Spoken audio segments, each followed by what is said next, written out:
Tá, não ficou muito bom isso aqui não, tá? Aqui. Hoje a gente vai ver, talvez hoje, eu vou tentar fazer só hoje, para daí na sexta ficar a versão dual disso. A gente vai ver os limites, uma noção de o que é limite projetivo, é um tipo de construção de espaço topológico, mas que é uma versão topológica de uma noção categorial. Então, se você pega essa ideia e empurra por uma categoria, você vai ter a noção de limite projetivo. Então, meio que isso você consegue fazer em grupos, em espaços vetoriais, em pipi, popopó. E aí, depois disso, não nessa aula, a gente vai inverter um montão de setinha e vai ter outra construção. Então, quocientes e coisas que eu costumo abominar, eu não uso muito quociente na minha vida, até hoje, né? Vão aparecer depois quando a gente dualizar essa ideia. E aqui também vão aparecer um outro tipo de animal chamado espaços profinitos.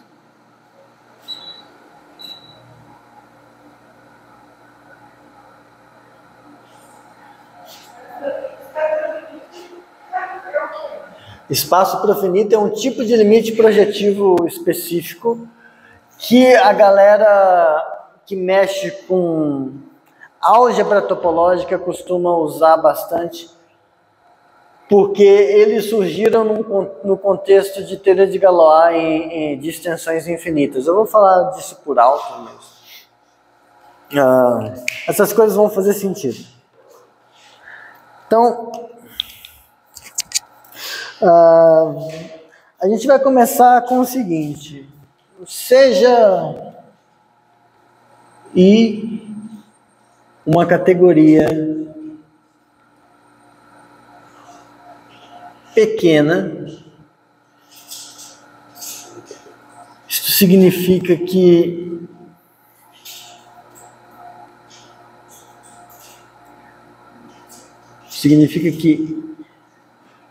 a classe significa que I é um conjunto, essencialmente é isso.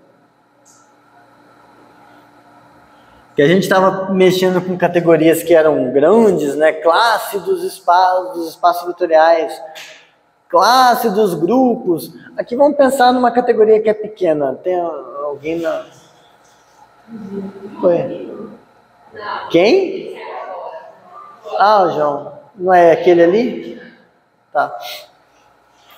Então, aqui a gente vai pensar numa categoria que é pequena.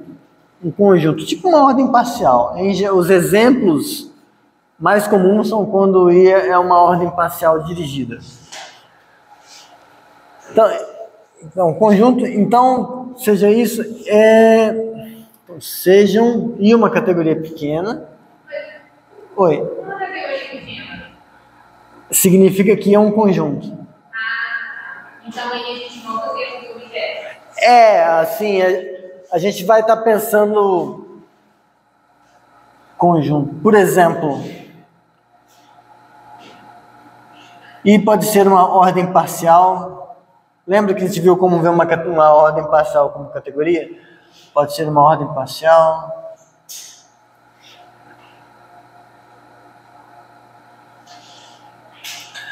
Ou alguma coisa que é um conjunto mesmo que você coloca uma estrutura de categoria, tá? Isso a gente só vai precisar disso, pedir que ela seja uma categoria pequena, porque a construção que a gente vai fazer depende de um produto cartesiano em conjunto, e aí a gente só faz produto cartesiano de coisas que são conjuntos.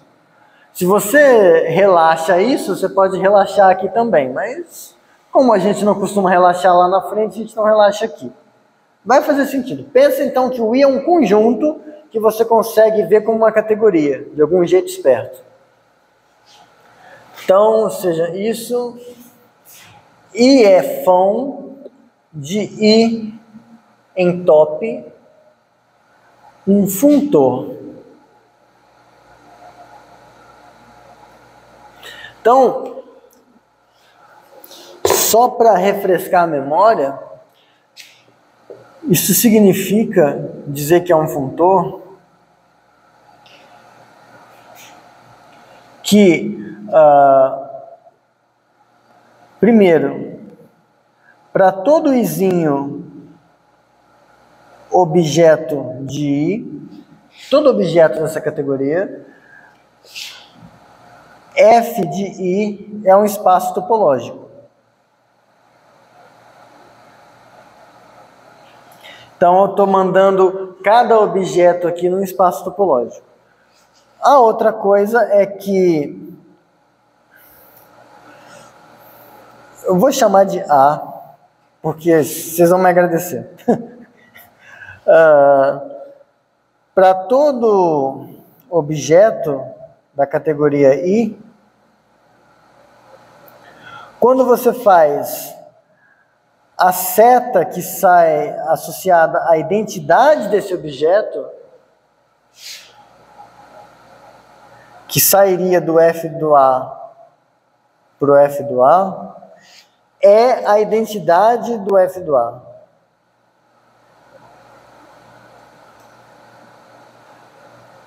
Eu vou dar um exemplo já de um funtor desse tipo. É a identidade do F do A. Então, manda identidade em identidade. E, finalmente, se você tiver A para B, uma seta,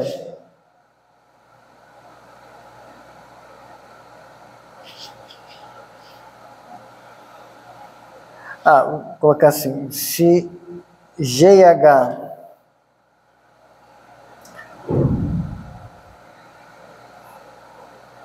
são setas em I, tais que a composta existe, G bola H existe, então, quando você faz a efona dessa composta, achou que não ia funcionando. É a composta dessas coisas. É um funtor, que a ideia é um morfismo entre categorias. Então, eu estou mandando objetos daqui em objetos daqui, mas eu também mando setas daqui em setas daqui. Então, isso aqui é uma função contínua. Lembra, isso aqui, quando eu faço A para B, isso aqui é uma seta nessa categoria. Se eu faço agora o F do A para o F do B, a minha F tem que, de algum jeito, dizer como que vai ser essa função. O funtor tem que dizer como que eu faço isso. Isso é um espaço topológico, isso é um espaço topológico, eu quero que isso seja contínuo. Então, é uma correspondência entre objetos e entre setas, que é contínuo e que respeita a estrutura de composição. Então, se eu tenho a seta identidade, vai na identidade, que é contínuo, e se eu tenho uma composta, a composta vai na composta. Então, é bem um morfismo mesmo. Tá? A gente trabalha, acho que isso foi na aula de quarta mesmo a gente chegou a ver funtor. Na sexta a gente viu umas outras coisas. Então, exemplo de um funtor assim, exemplo seja I um conjunto qualquer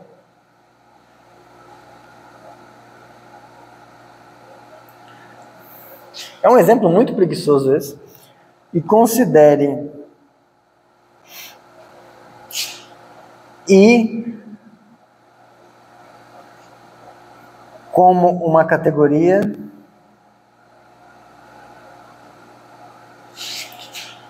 cujas únicas setas são as identidades.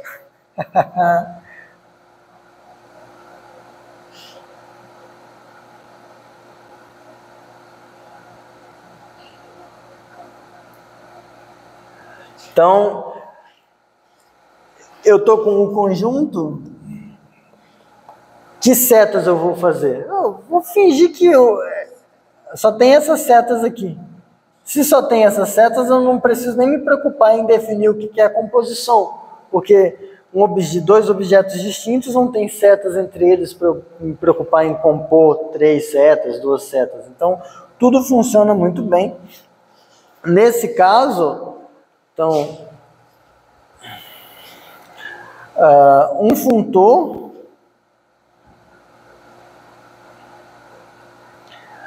Fão de I para top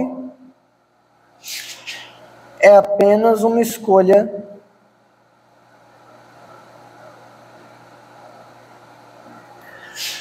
de espaço topológico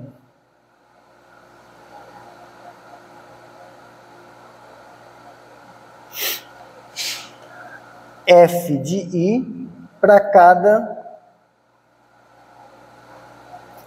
Izinho pertencente a Izão. É um exemplo bem sem vergonha, porque essencialmente eu estou falando que uma lista de espaços é um funtor que está escolhendo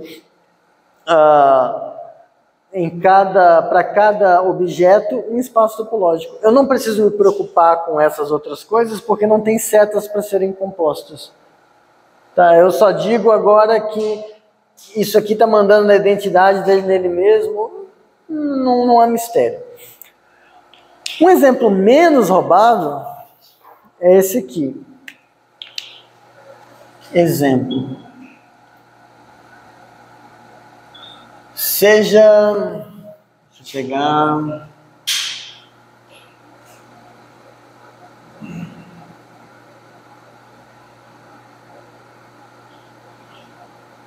N com a ordem usual. Com a ordem usual, com a ordem inversa. Seja N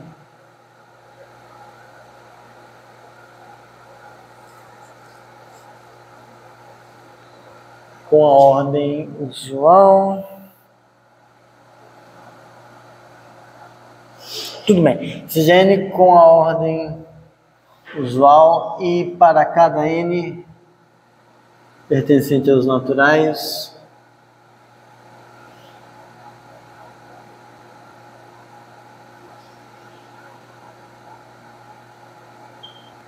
não, aqui tá, você com a ordem inversa. Acho que é por isso que eles gostam de chamar isso de limite inverso também. Seja N com a ordem inversa e para N natural, considere Xn espaço topológico de sua preferência.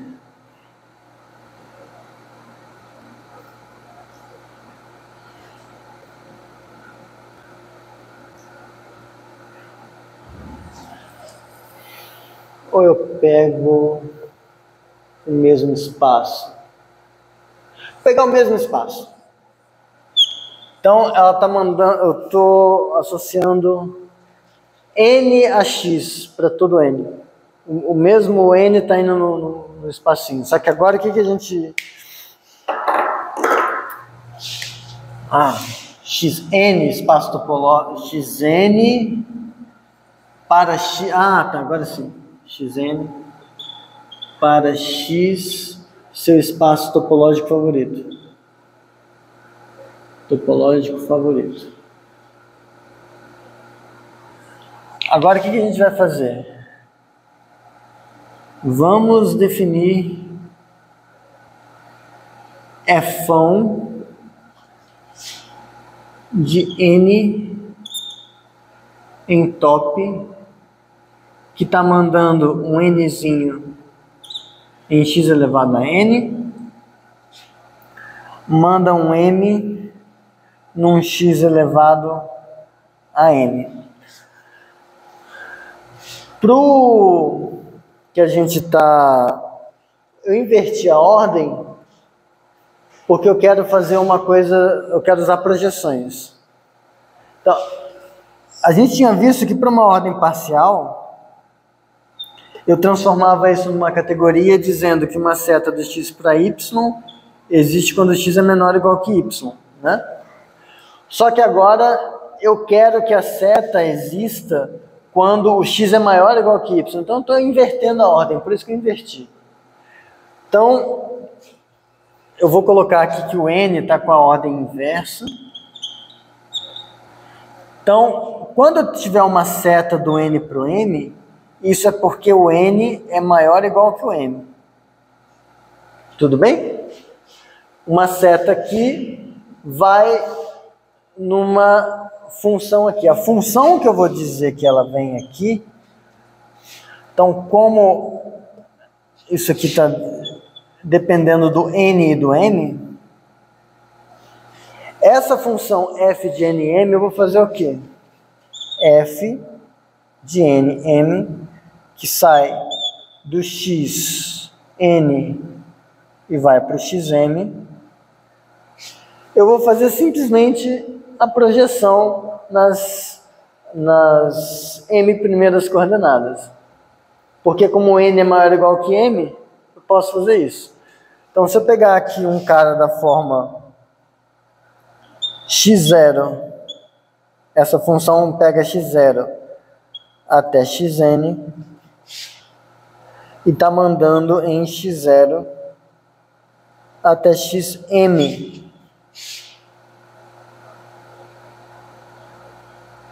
Nesse caso, seria até n-1. Não seria até n-1. Pode ser igual, porque se o n for igual, se o m for igual a n, eu quero que dê identidade, né? Eu já tô... Não, eu tô falando ali. Você colocou do x0 até x. Ah, então eu faço x1, pronto. Um dia da caça, né? Tudo bem, você tem razão. Então, o que faz sentido, pois n é maior ou igual que m. Então, eu estou simplesmente pegando o xn e mandando na projeção nas m primeiras coordenadas. Tudo bem? Faz sentido? É contínuo, isso...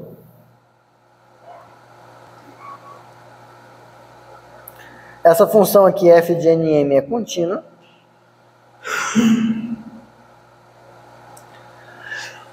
Para todo n que você pega maior ou igual que m, né? E a gente só precisa se preocupar para os casos onde n é maior ou igual que m, porque a gente só quer definir essa função quando tem uma seta aqui. A seta aqui só existe nesses casos.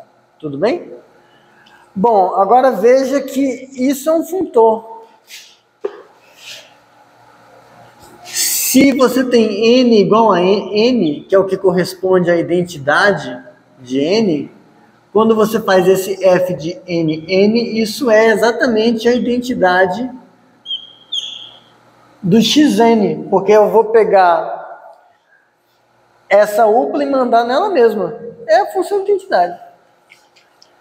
E se agora eu pegar e fizer n maior ou igual que m e m maior ou igual que k, e eu fizer a composta, então xn projeta aqui, esse aqui projeta aqui, aqui eu estou com a fnm, aqui eu estou com a fmk,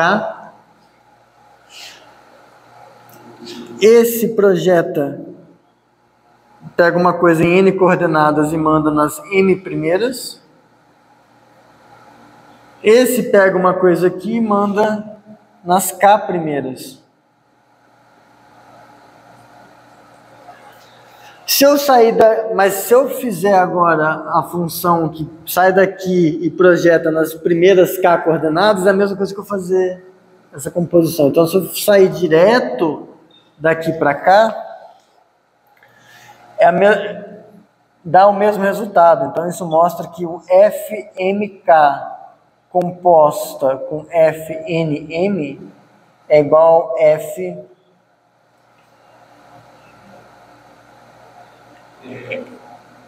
NK, exatamente.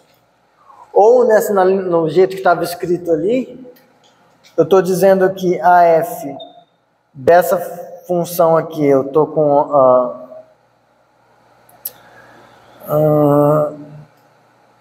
N,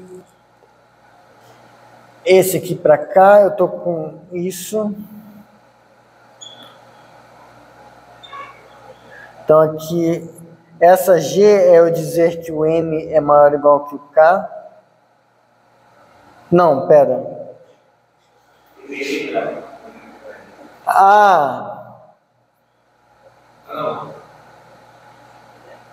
É que está ao contrário.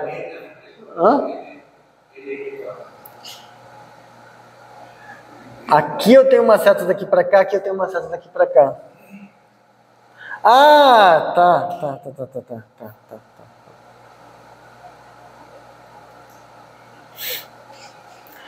Aí, tipo, é exatamente aquela coisa ali, eu abri, tipo, isso aqui é a F da composta, isso aqui é a composta das coisinhas. Então, outro exemplo de funtor, tá? Tem coisas menos triviais do que isso, mas a ideia é essa, você está associando de uma maneira que, em algum sentido, o modo como você entende o índice, ele corresponde ao modo como essas funções aqui se comportam, certo? Então, é compatível. Beleza. Agora, a gente vai usar esse funtor para montar uma categoria nova. Lembra que na aula de sexta, a gente usou a ideia de produto para montar uma categoria das coisas que se comportavam como, quase como se fossem produtos, que eram objetos com duas setinhas e faziam assim. Agora, a gente vai usar esse funtor F de I em top para definir uma categoria nova.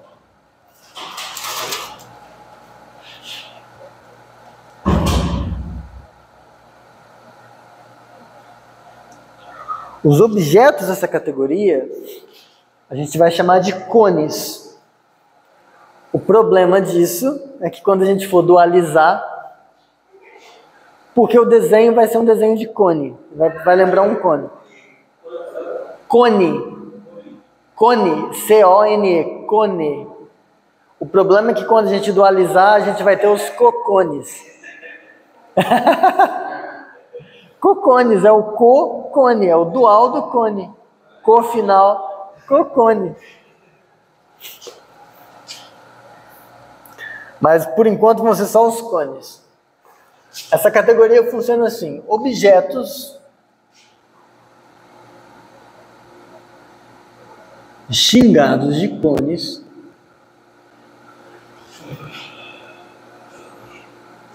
são... Não, você vai ver que é uma coisa mais simples. São espaços dotados de funções compatíveis com o funtor. O que eu quero dizer com isso?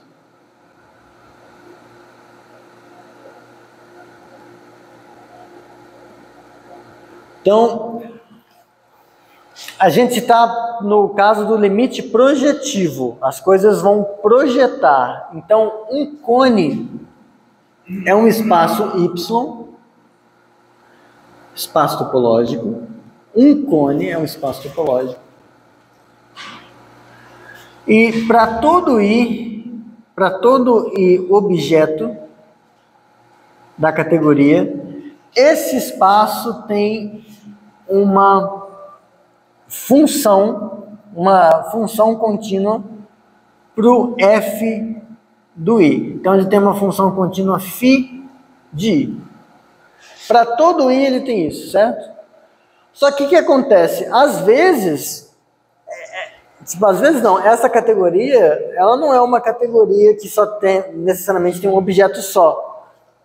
Às vezes você pode ter, você vai ter vários objetos. Então, a princípio, vou colocar assim. Então, é um espaço Y, φ contínua, indo em FI. Então, a princípio, um cone é uma coisa assim, ó.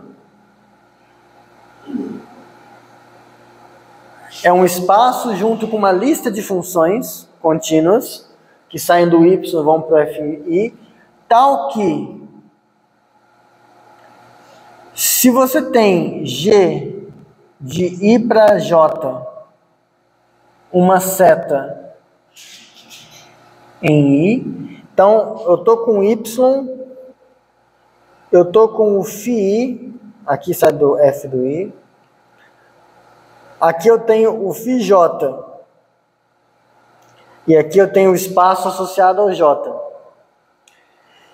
Só que a esse G eu tenho uma seta associada, que é o FG, fez um cone, certo? Então, eu penso assim, esse espaço Y, ele está olhando de cima todos os espacinhos que o funtor associou, e conforme ele vai olhando, ele tem uma função dele para cá, dele para ele, dele para ele. Conforme vai fazendo isso, o desenho disso forma um cone. Só que esse processo de fazer isso é compatível. Em que sentido? Esse diagrama comuta. Se eu venho daqui para cá, se eu faço assim, assado, é a mesma coisa que assim. Então, tal que se chama certo, então o diagrama comuta.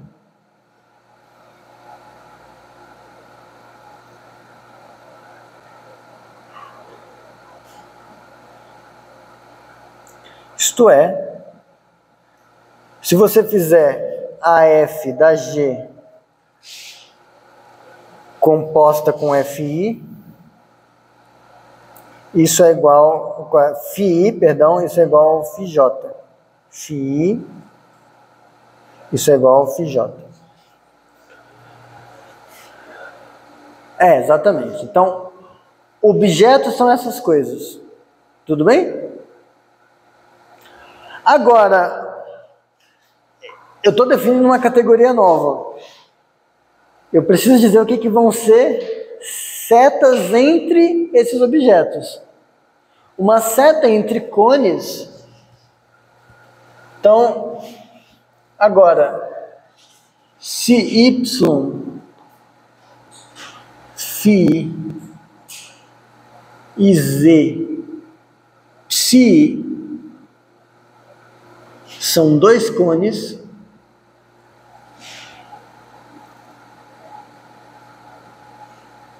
então eu sei que tanto o Y tem várias setinhas que fazem isso, para cada I ele tem uma seta que faz isso, o Z tem para cada I uma outra seta que faz isso. Uma seta desse cara para esse cara vai ser um animal que faz esse diagrama comutativo. É isso que a gente vai pedir, é a única coisa que dá para pedir.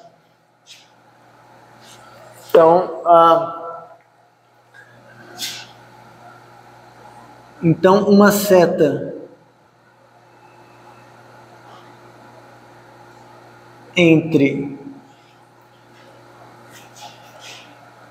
Y, φi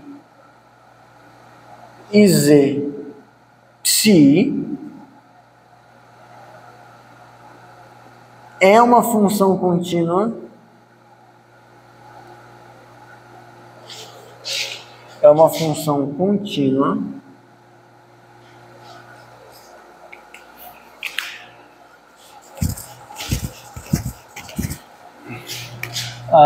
H de Y para Z, tal que o diagrama acima comuta para todo I.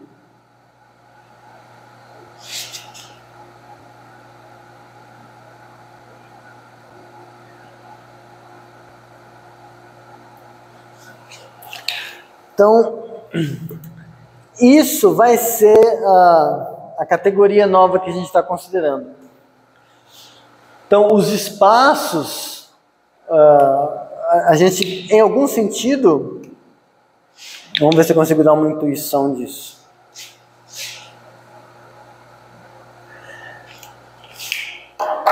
Pensa no caso dessas projeções aqui, certo? Eu tenho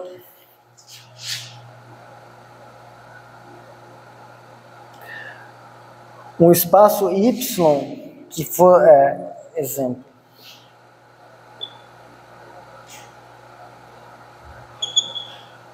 Um cone no último exemplo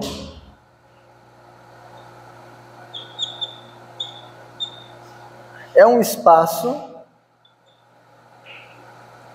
Y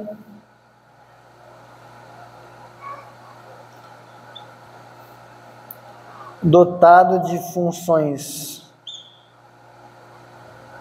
da forma φn, que saem de y para o xn, para cada n. Então, é como se esse cone estivesse em cima de todos esses produtos. Então, ele tem... Eu consigo fazer... Ele tem uma projeção desse y, ele tem uma projeção para o xn mais 1. Ele também tem uma projeção para o xn. Só que essa projeção que o y tem sobre o xn mais 1 e sobre o xn, ela conversa com a projeção que o xn mais 1 tem sobre o xn por hipótese. Então, é de alguma forma um negócio que está compatível com todos esses produtos.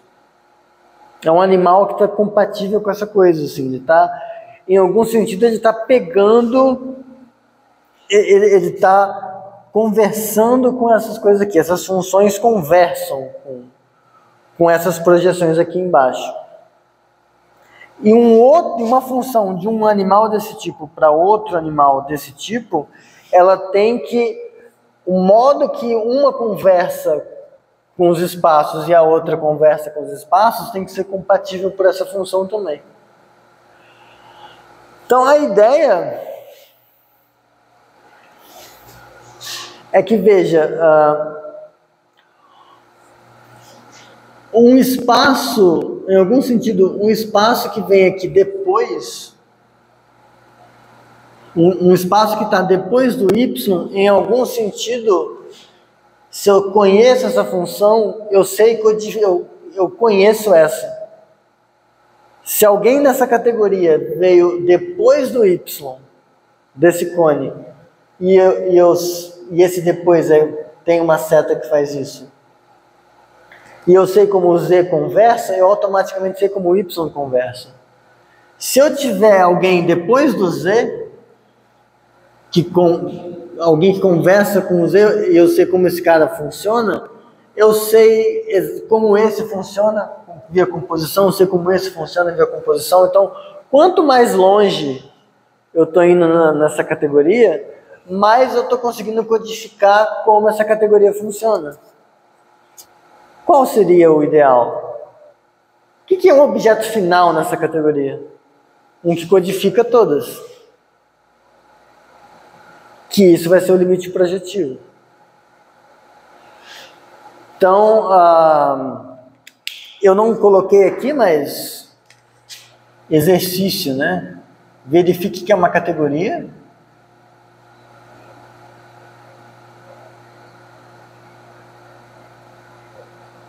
Mas explicitamente isso é só você checar que se você tivesse um outro cara aqui, ele ia tornar essa coisa comutativa.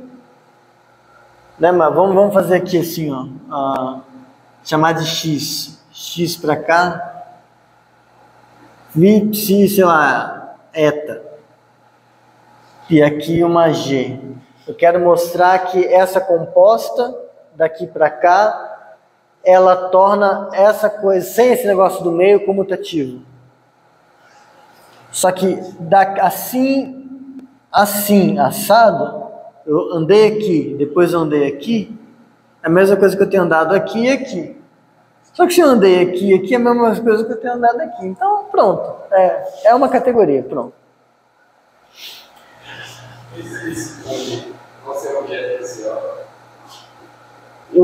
Os cones são os objetos da categoria. O limite projetivo vai ser um objeto final dessa categoria. Final. Porque veja que a informação aparece quando eu vou andando para frente. Então, nessa situação, ó, veja que se eu tenho isso, basta eu conhecer. Se eu não conheço esses caras aqui. Eu tenho essas funções. Mas eu automaticamente sei quem é essa. Porque eu conheço essa e essa, é só fazer a composta. Eu sei quem que fazia aqui, é só fazer a composta. Então, quanto mais na frente eu tenho, mais informação de trás eu tenho. Então, se eu conheço o objeto final, em algum sentido eu conheço tudo.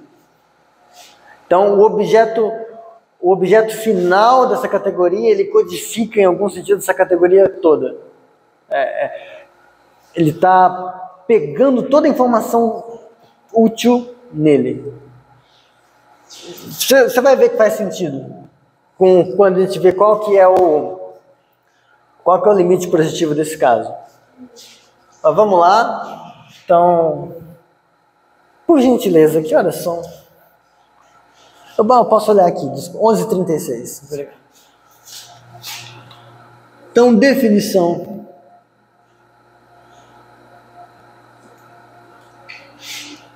Um cone final desta categoria, se existir,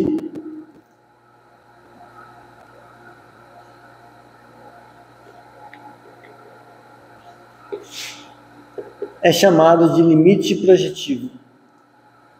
É chamado de limite projetivo de F.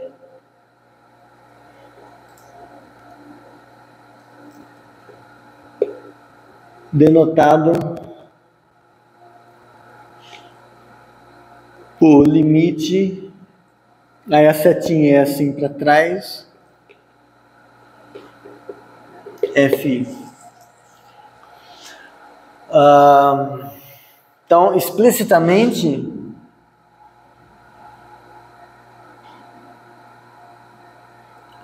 o que é um animal ser um cone final neste diabo? Então, tem muita informação codificada aqui. Primeiro, vamos chamar essa coisa de C com projeçõezinhas I. Primeiro, ele é um cone. Então, ele vem de fábrica com projeções. Eu chamo de projeção, mas são só funções contínuas. Ele vem de fábrica com uma função contínua dele para cada um dos FIs, certo? De modo que, se eu tiver uma função, uma seta G de I para J, então quando eu olhar a seta correspondente, esse diagrama comuta. Então, isso é ser cone. Só que ele é um cone final na categoria. Então, se ele é um cone final na categoria, então, sempre que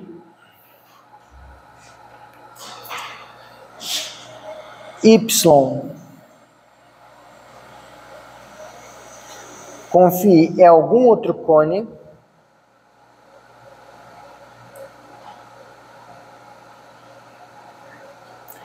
existe uma única função, uma única seta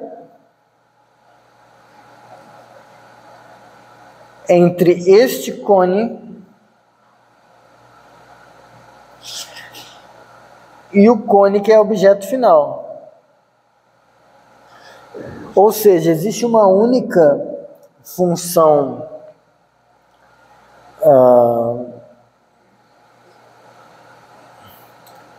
L de Y para C, tal que, deixa eu fazer aqui. Então, o C tem a sua projeçãozinha para cá, o Y tem a sua funçãozinha φ para cá, e aqui eu estou dizendo que existe uma única função L que torna isso aqui comutativo para todo I. Então, ela faz essa coisa comutar para todo I. Pensa assim, eu vou dar dois exemplos, eu vou pegar aqueles dois exemplos iniciais que a gente fez e ver aos olhos dessa coisa. Mas, se eu tivesse, por exemplo, só dois objetos, I e um J, aqui em vez de dizer para todo I, eu podia simplesmente colocar esse outro φJ aqui, e aí isso ia virar essencialmente o diagrama do produto. Projeção, projeção é o diagrama do produto cartesiano. Mas aqui a gente está fazendo uma versão puta geral, tá? Que inclusive pede que exista, tem essa questão de compatibilidade aqui no meio. Mas enfim, um cone, se existe, é isso. Agora, como a gente definiu ele como um objeto final da categoria, se ele existe, ele é único a menos de homeomorfismo.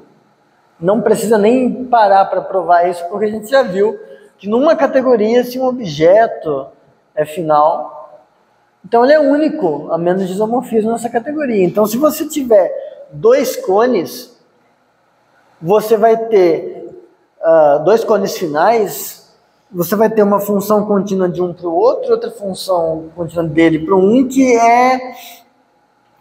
vai ser, como fala? Que vão ser inverso uma da outra. Só que aqui,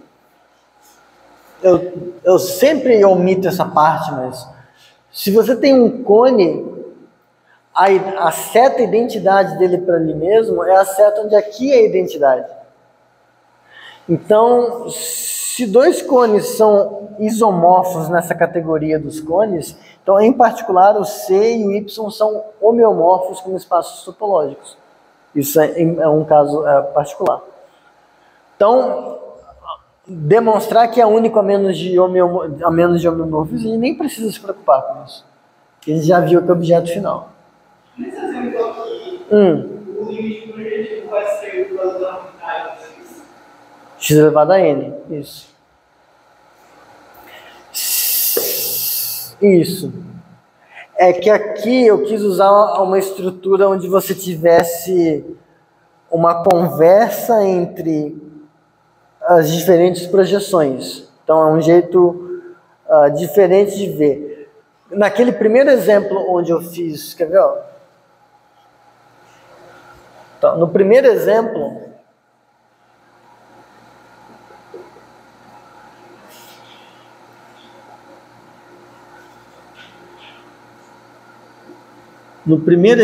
a gente tinha uma categoria onde as únicas setas eram as identidades, né? Então, no primeiro exemplo, tínhamos I, uma categoria cujas setas eram apenas identidades.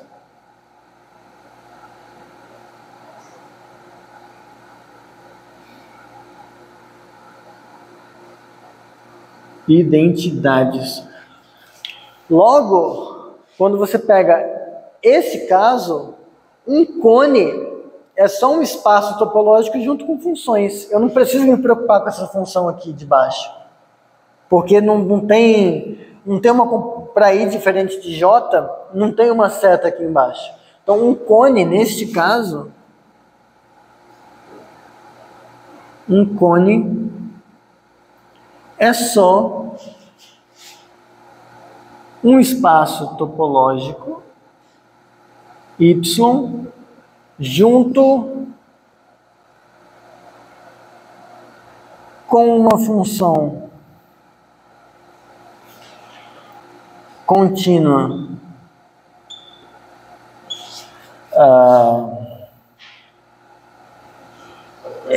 fi de y para f1 de i para cada... usar outra letra. Oi? Oi? Para cada espaço escolhido, eu fixo uma função contínua. Então, eu não preciso me preocupar agora com a condição de... mas para ser cone, se eu tivesse um i aqui e um j aqui, e quando eu fizesse a função, o que o funtor está levando, da funçãozinha g, da setinha g de i para j, isso aqui ia ter que comutar. Mas eu não preciso me preocupar com isso, porque aqui não existe isso. Só existe identidade. Então, aqui, o único caso onde vai ter isso aqui é a identidade, aqui é a identidade, e aqui vai ser a mesma função, desse lado e desse lado. Então, comuta automaticamente. Então, um cone é só isso. É um espaço topológico junto com uma função contínua dessa forma para cada i. Para cada objeto izinho na categoria. Só que agora, o que é um cone final? Um cone final é um objeto x com funções que eu vou marotamente chamar de πi, de x em f de i, tal que para todo i, se eu fizer, eu olho a projeção aqui, aí, tal que para todo cone y,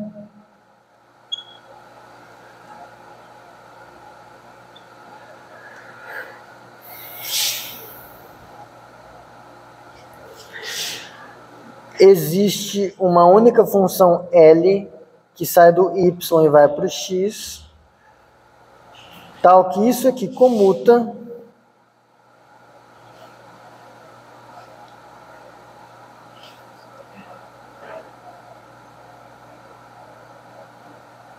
para tudo i comuta. Então, o que eu estou falando essencialmente é que esse x é o produto cartesiano. Então, ó, se você pega, nesse caso, aqui eu estou falando para todo i. Imagina que no seu conjunto i, você só tem dois índices. Um i e um j. Então, esse para todo i vira simplesmente isso aqui. Φj, f1j, e eu quero que comute aqui. Oi? Então, ó, é uma função que sai, tipo, esse y é um espaço que tem duas funções, uma para o fi e outra para o fj. Pro fi. Oi? Isso.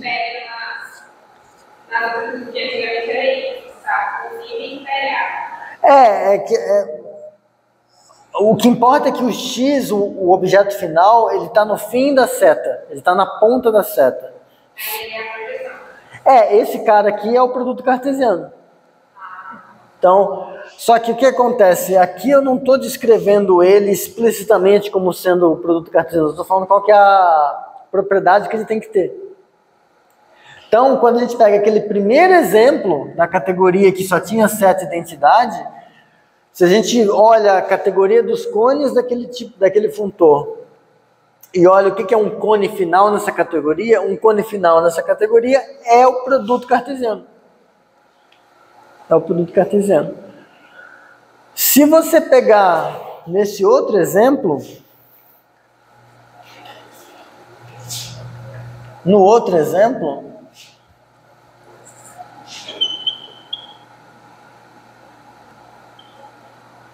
no segundo exemplo,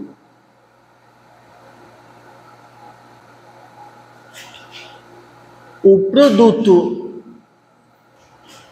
esse cara aqui eu vou chamar de XAN, definido como sendo o produtório de todos os X, do X inumeráveis vezes, esse produtório, junto com as funções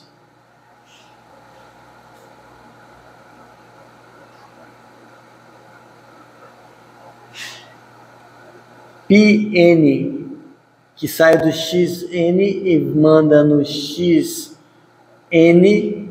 Aqui é o N dos naturais, aqui é um N natural. Então ele está pegando aqui uma sequência XJ, J pertencente aos naturais, e está mandando nos N primeiros. Essa coisa vai ser o cone final da categoria. Então, ó, vai ser um cone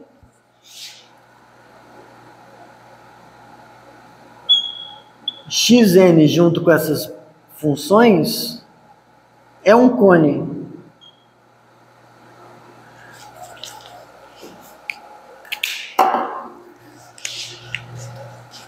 Mas também é final.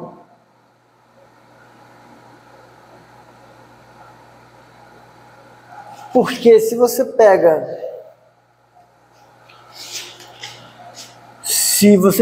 um Y, tem para cada N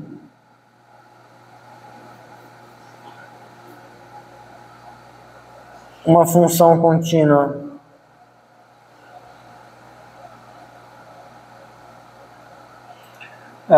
φn de y em xn, tal que isso aqui acontece, tal que φn xn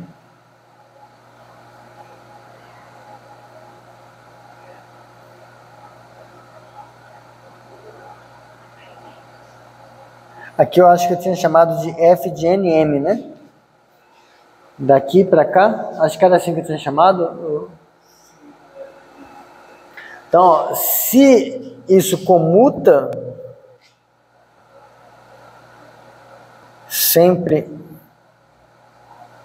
que n for maior ou igual que m, que era quando essa funçãozinha existia, você consegue montar uma função do y para o produtório.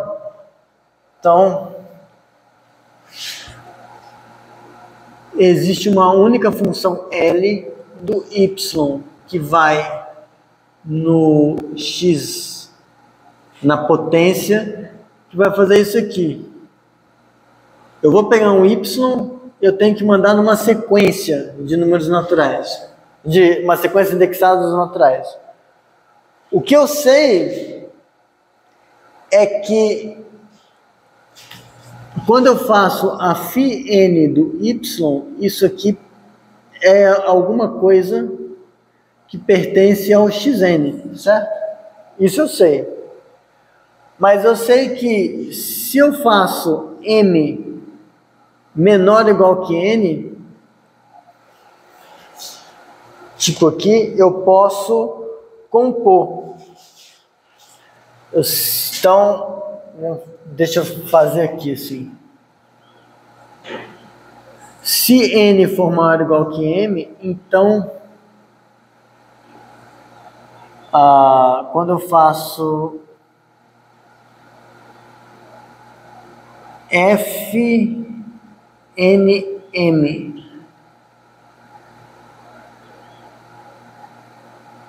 de φ de n de algum z, isso aqui é igual a φm deste z,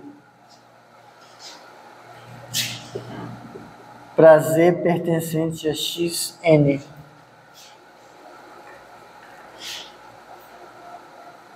Então, eu quero decidir quem que eu pego aqui. Eu sei que se eu pego um yzinho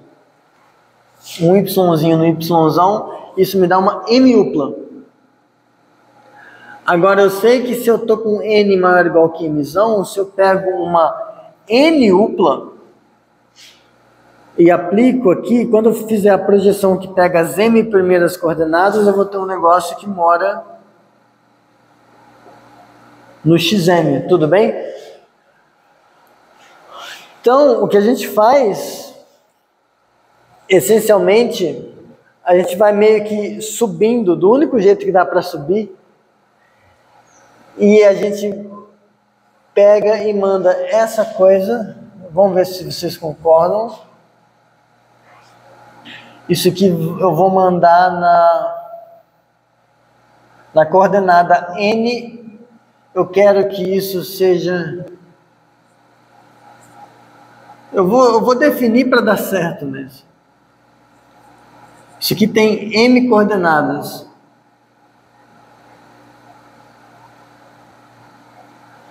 Vou chamar, se a gente usa aqui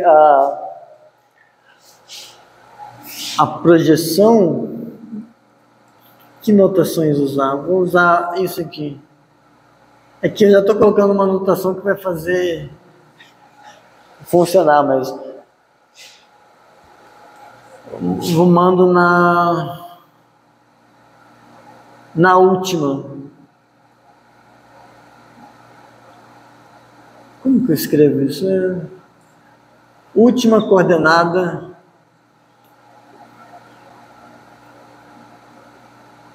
a última vou denotar por U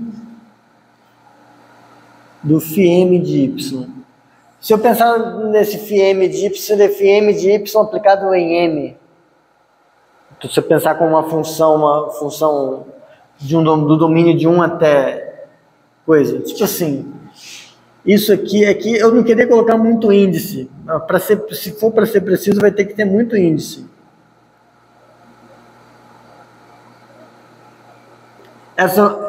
Esse negócio é uma coisa assim, né?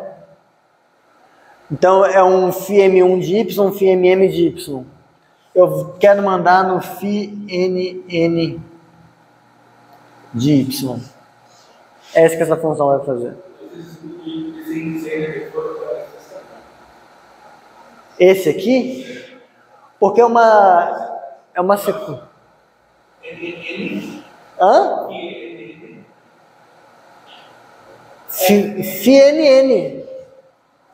A φm do y tem coordenadas que vão de 1 até m. O φn tem coordenadas que vão de 1 até n. Tá. Talvez se eu apagar essa coisa aqui que eu estava fazendo para me guiar, deixa eu apagar isso aqui. Então, ó, por que isso aqui faz sentido? Note que a φn de um certo y é uma coisa que eu posso escrever assim, φn1 de y, φnn de y, porque esta coisa pertence ao produto de n cópias desse negócio. Essa função, tipo, aqui você percebe por que essa coisa está dando certo, porque como essa função é contínua, isso aqui no fundo, isso aqui é só eu só estou escrevendo a projeção na 1ª coordenada composta com a φn. Aqui a projeção na 1ª coordenada composta com... Mas não é essa mesma projeção, né? O problema é essa notação. Ah, boa, eu vou chamar de P aqui. Não, vou deixar aqui P, vou chamar aqui de P. Projeção usual, tá? Projeção usual unésima coordenada, aqui a projeção usual na enésima coordenada. Porque essas projeções, elas não são as projeções usuais. Elas não estão projetando numa coordenada só, estão projetando nas n primeiras. Aqui, eu estou vendo cada função, aí quando eu olho cada coordenada, é a projeção usual, que manda só numa coordenada, composta com a φn. Então, eu aplico a φn e depois eu projeto aqui e tal. Então, essa função é contínua, porque ela é contínua em cada coordenada. Porque isso aqui é simplesmente uma composta de funções que são contínuas. Não sei se deu para aceitar que isso aqui é contínuo, né? Tá. Então, essa função, então ela é contínua. E quando a gente faz o critério do cone, quando eu faço y para xn e depois eu vou para o x elevado a nzinho, aqui pela projeção nas n primeiras coordenadas, aqui pelo L, isso aqui está pegando um y, aqui está mandando nessa coisa aqui, deixa eu chamar de m para não confundir. E aí aqui isso vai mandar nas n primeiras coordenadas, mas a primeira vai ser assim, vai ser φ1, y, φ2, até você chegar em φ_y. Só que como a gente tem isso acontecendo, como o diagrama original comuta, aquele ali comuta, essa coisa é igual exatamente a você fazer o φm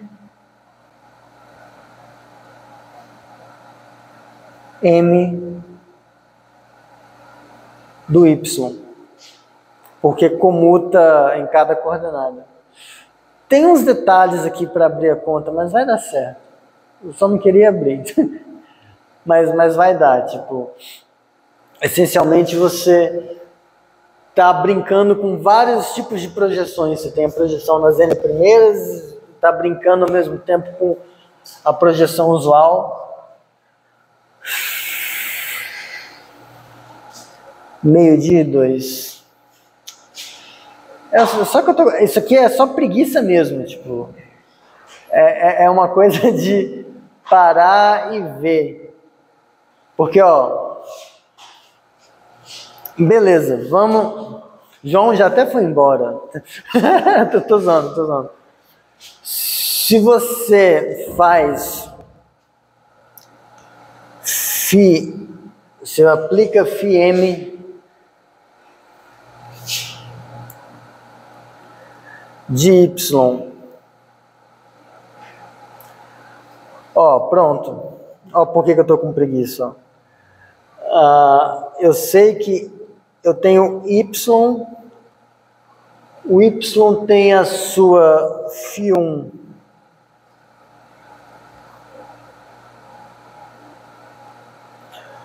para o x, e aqui eu tenho a φn para o x elevado a m. E aqui, a função que sai desse cara para esse cara é essencialmente a projeção fm1. Ela pega m uplas e manda na primeira coordenada, certo? E eu sei que isso comuta por hipótese.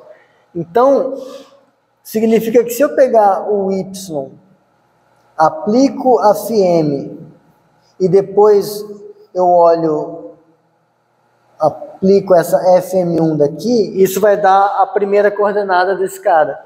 A primeira coordenada desse cara vai ter que ser dada por isso aqui. Então, φ1 de x, φ1 de y, perdão. Só que o φ1 de y é a única uma coordenada que esse cara tinha. Então, esse cara é o φ11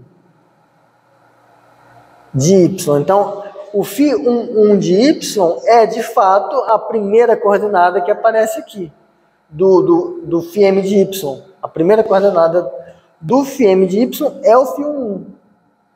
Quando você vai para o 2, esse diagrama continua comutativo. Só que aí agora eu estou dizendo que quando eu pego as duas primeiras coordenadas desse cara, isso é igual ao φ2 do y. Só que o φ2 do y é igual ao φ21 do y, φ22 do y. Em particular, a segunda coordenada desse cara é isso. Então, eu estou mostrando que a segunda coordenada disso é isso. Quando você vai fazendo isso para cada uma dessas coisas, você vai vendo que em cada coordenada, cada coordenada disso tem essa cara. Até chegar no último, e aí, pronto, a última coordenada desse cara era isso a gente já tinha visto aqui. Então foi. Porque a princípio era φn1, φn2 até φnn. Aqui é φ11, φ22, mas justamente por conta desse diagrama comutativo, essas coisas concordam com os anteriores. Então vai dar certo. Se eu ir agora para o φ3, isso aqui vai comutar. Só que isso aqui é o φ2, φ31, φ32, φ33. Então, em particular, eu estou falando que a terceira coordenada do φmy é o φ33. Então, eu estou a cada coordenada dizendo que esse cara realmente tinha que ser esse. Acho que melhorou um pouco, né? Então, moral da história, isso é um outro jeito de você descrever esse produto. Você também consegue vê-lo como um limite projetivo. Então, são dois casos onde a gente viu que limites projetivos existem. Limites projetivos sempre existem. Limites projetivos em espaços topológicos sempre existem. Aí é o que eu vou demonstrar para vocês agora.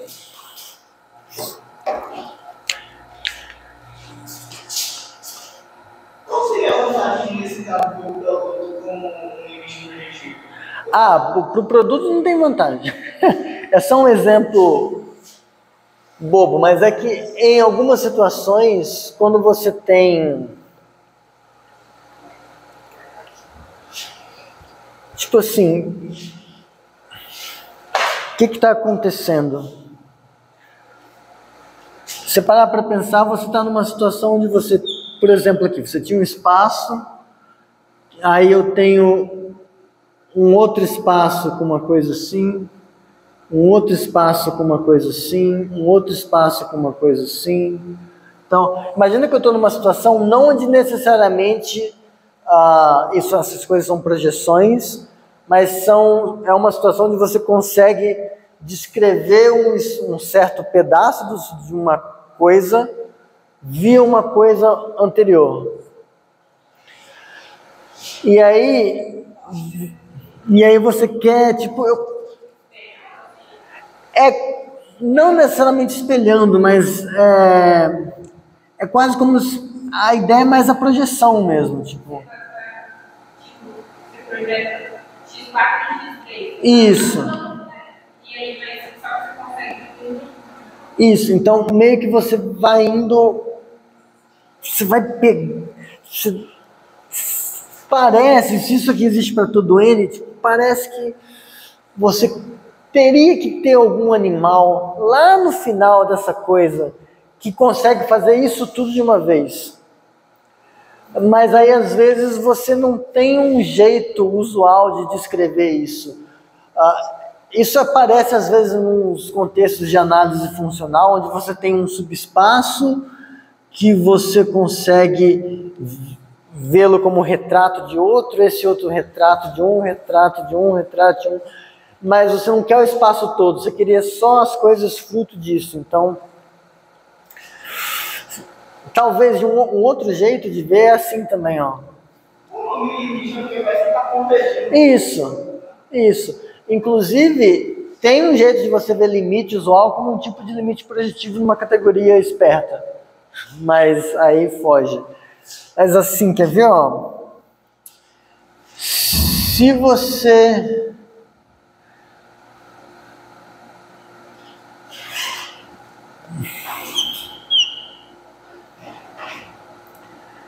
Imagina que agora... Tá, esse exemplo eu vou dualizar. Em vez de pensar em projeção, eu vou pensar em inclusão. Mas é a mesma coisa. Pensa em anel de polinômios, certo? Você consegue fazer um anel com uma variável, um k de x.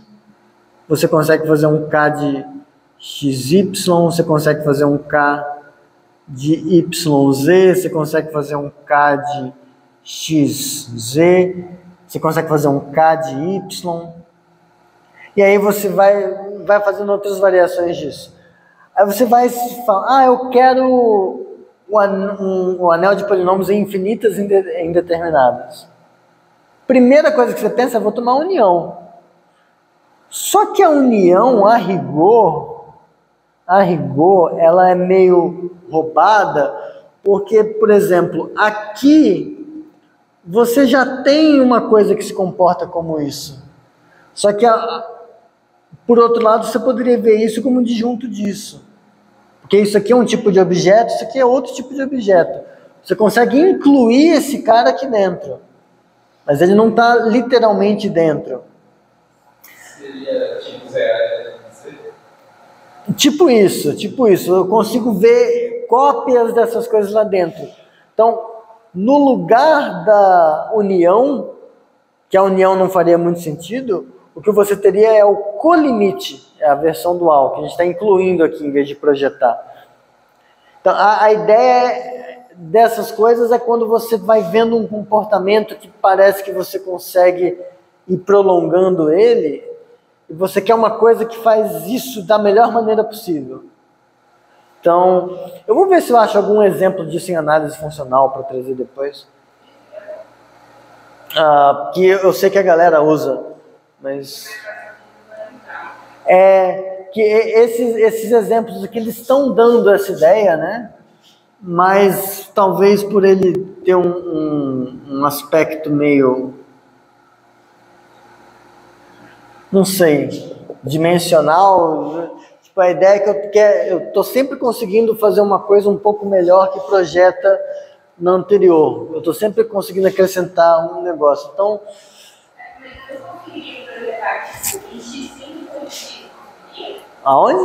Porque aí a gente está projetando com papel, né? X3, X4, X3, eu poderia fazer direto x5, x? Pode, porque comuta, lembra? A gente... é justamente...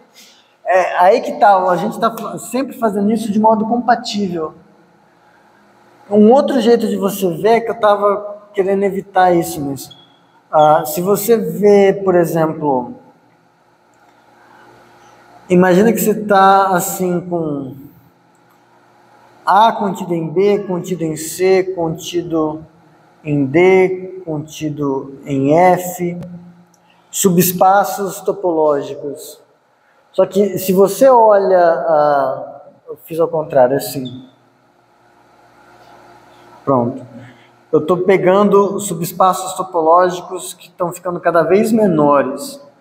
Em algum sentido, eu estou vendo que isso está indo lá para a interseção.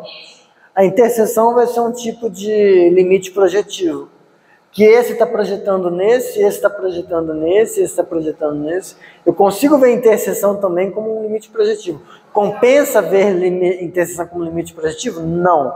Mas a ideia do que está acontecendo é que eu estou meio que tomando uma interseção também, um outro jeito de ver. Um jeito categórico, talvez, de você tentar fazer interseções. Ok. Então, teorema.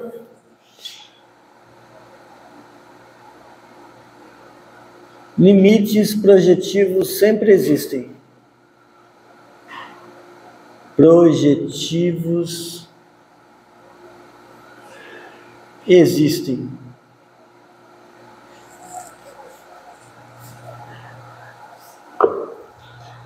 A coisa É sempre só um contexto de espaços topológicos existem em top. Veja, produtos são limites projetivos. Você tem categorias que não têm produtos. Acabou. Limites projetivos sempre existem. A prova é mais simples do que parece. Seja F de entópio funtor,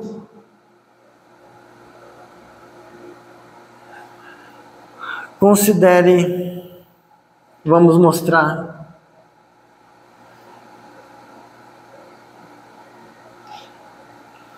que essa coisa aqui, o conjunto das uplas que pertencem ao produto usual dessas coisas, com a seguinte propriedade: para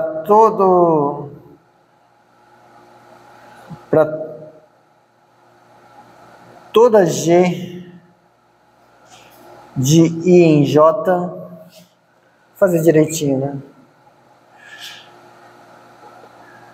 Para toda seta G em I, quando a gente fizer... Tá, tudo bem. Para todo I, para todo J na objeto, para todo I J pertencente ao objeto de I, e para toda seta G de I para J,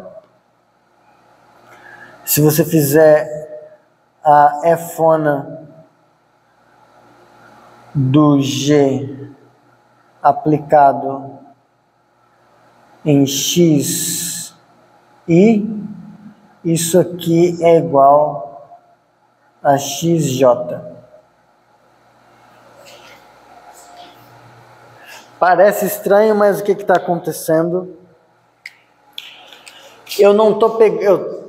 Eu faço o produto cartesiano de todo esse diabo.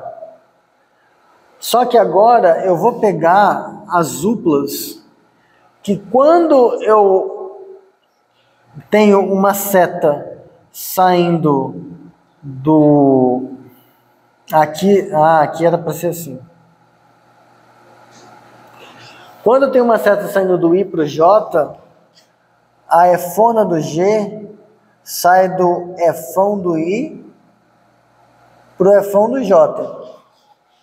Então, como esse XI é uma upla que pertence a esse produtório, faz sentido eu me perguntar para onde que essa função manda o XI.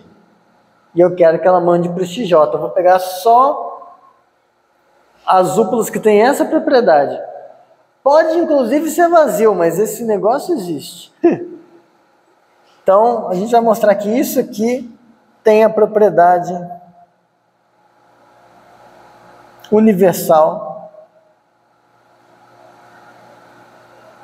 dessa coisa.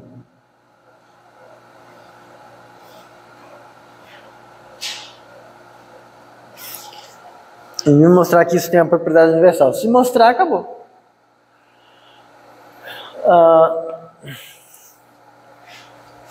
Bom, vou chamar essa coisa aqui de Z. Que horas são? 12:20. Vou só dar ideia.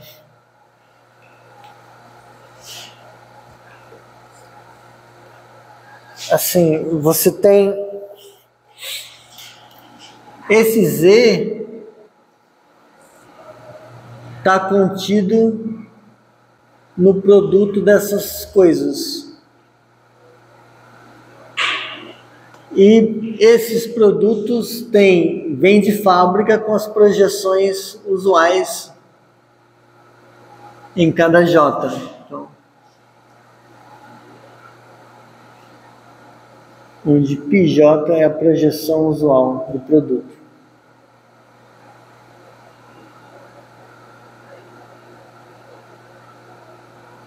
Então, se a gente fizer PI como sendo a composta da Jésima projeção com a inclusão, vou colocar assim, inc. Pronto, isso aqui eu posso enxergar como sendo a função inc. Inclusão. Eu estou com uma função que sai do Z e vai para esse FJ para cada J. Fazendo isso, esse negócio é cone final. E aí agora é só verificar as coisas todas. Tipo, isso aqui vai ser um cone justamente pelo modo como você está pegando as duplas. Porque para ser um cone, eu teria que garantir que se eu faço Z, mando para FI pelo PI, aí depois eu tenho um FJ, mando pelo PJ para cá. Se eu olhar, pô, vermelhão, hein? Esse aqui, eu teria que mostrar que esse diagrama comuta. Só que olha só, se eu pego um Zezinho aqui e mando para cá, esse Zezinho está fazendo exatamente o que? Eu estou pegando esse Z aqui, que é uma upla, então esse Z é uma upla de coisinhas. Mandando pelo PI significa que eu vou olhar essa upla aqui dentro, do jeito que eu já fazia, e vou compor com a projeção na iésima coordenada. Então isso aqui vai mandar para o ZI. Só que, quando eu mando agora esse ZI pela FG, esse ZI vai para o ZJ, porque eu tomei esse Z aqui. Sempre que, para toda seta G que eu pego, sempre que eu pego a iésima coordenada, ela vai para Jésima. Então essa coisa vai para o ZJ. Mas esse ZJ é para onde o PJ ia mandar. Então a gente constrói ele desse jeito justamente para comutar. Dá certo. Agora, por que se eu tivesse um outro cone, ele seria único? Se eu pego Y agora, φI é cone, então, em particular, esse Y aí eu estou dizendo que ele tem para cada I eu estou com uma função que sai do Y e vai para o FI, certo? Só que antes de trabalhar com esse Z, eu estou com esse produtório aqui que eu sei que existe. Esse produtório, a gente já viu que existem produtos. Eu tenho esse produto aqui que manda essa coisa no iésimo fator. Como para cada I eu tenho uma função assim, eu sei que daqui para cá tem uma única função. Existe uma única Φzona, que quando eu faço a Φ,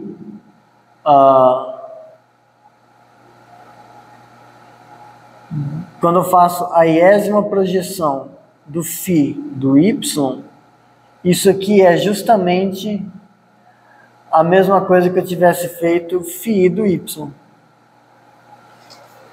Eu sei que existe essa φ contínua por propriedade da topologia produto. Aí é só provar que a imagem dela vai cair em zero, né? Exatamente. Então eu já tenho uma função daqui para cá que faz isso. Só que a imagem está lá dentro. Ocorre que a imagem do φ está contido dentro do z, justamente porque é um cone. Se você pega, se y pertence a y, então quando você faz uma seta do i para o j, quando você calcula f de g da iésima coordenada desse cara, bom,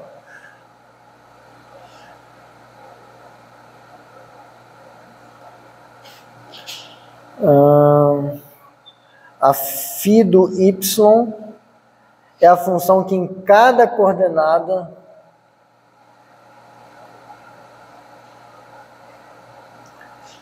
é fi, porque a gente fez isso com a topologia produto, com o produtório. Então essa φ faz isso. Você está juntando as φs em cada coordenada, tudo bem? Quando você aplica isso aqui, essa coisa é exatamente como você está supondo que vale isso. Isso é isso. Fg do πi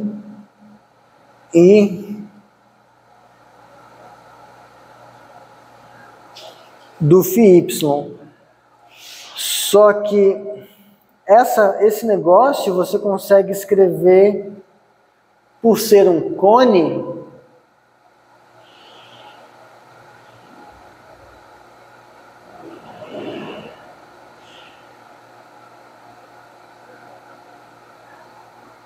peraí. Porque o ser cone vai ser o πj, que conduta. Isso, tá. É, porque ele esse bicho aqui faz isso, né? Ó. Quando eu tenho um φ i, fão i, isso aqui é f fona g, φj aqui é o fj, esse diagrama sempre comuta. Então, quando eu faço f... eu nem precisava ter aberto aqui. Eu já deixava aqui. Isso, pela comutatividade do diagrama, valeu. É o φj do y. Só que isso é a jésima coordenada desse cara. Então, está contida em z por construção. Então, limite projetivo sempre existe. Coisas que eu ia falar se não tivesse perdido tempo com outras coisas. Quando os espaços são compactos, você tem um pouco mais de controle. Você consegue, em casos um pouco mais particulares, você tem um pouco mais de controle do que vai fazer. E aí, em particular, se você pede que os espaços sejam finitos, se os espaços topológicos sejam finitos, o limite projetivo disso vai ser invariavelmente um espaço compacto Hausdorff totalmente desconexo. E se você pegar um espaço Hausdorff compacto totalmente desconexo, ele vai ser limite projetivo de conjuntos finitos. Então, você consegue ver esse tipo de espaço compacto estranho como sendo limite projetivo de coisas finitas. Então, em algum sentido, você consegue descrever esses espaços a partir de conjuntos finitos dele, em algum sentido. E qual é o espaço totalmente desconexo? é um espaço onde toda componente conexa tem no máximo um ponto. Mas aí a gente fala disso na sexta-feira. Aí eu tento trazer mais uns exemplos interessantes onde essas coisas acontecem. E aí deixa quociente para semana que vem. Que é bom porque eu não gosto de quociente.